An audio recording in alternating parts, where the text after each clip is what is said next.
ॐ शुक्लाम्बरधरं विष्णुं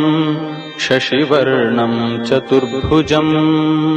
प्रसन्नवदनं ध्यायेत् सर्वविघ्नोपशान्तये।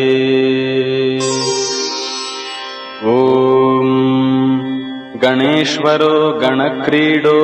गणनाथो गणाधिपः एकदन्तो वक्रतुण्डो गजवक्रो महोदरः लम्बोदरो धूम्रवर्णो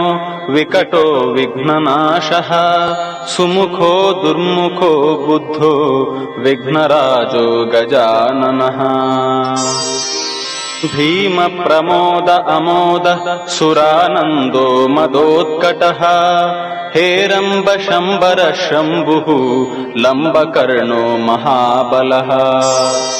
नन्दनो लम्पटो भीमो मेघनादो गणञ्जयः विनायको विरूपाक्षो वीरशूरवरप्रदः महागणपतिर्बुद्धिप्रियः क्षिप्रप्रसादकः रुद्रप्रियो गणाध्यक्ष उमापुत्रो घनाशनः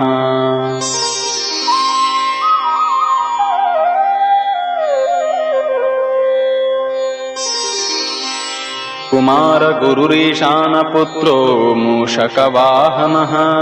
सिद्धिप्रियः सिद्धिपतिः सिद्धिविनायकः अविघ्नस्तुम्बुरः सिंहवाहनो मोहिनीप्रिया कटङ्गको राजपुत्रः शाकलः संमितोमितः कूष्माण्डसामसम्भूति दुर्जयो धूर्जयो जयाः भूपतिर्भुवनानां च भूतानां पतिरव्ययः विश्वकर्ता विश्वमुखो विश्वरूपो निधिर्गुणः कविः कवीनां वृषभो ब्रह्मण्यो ब्रह्मवित्प्रियः ज्येष्ठराजो निधिपतिर्निधिप्रियः प्रतिप्रियः हिरण्मयपुरान्तस्थः सूर्यमण्डलमध्यगः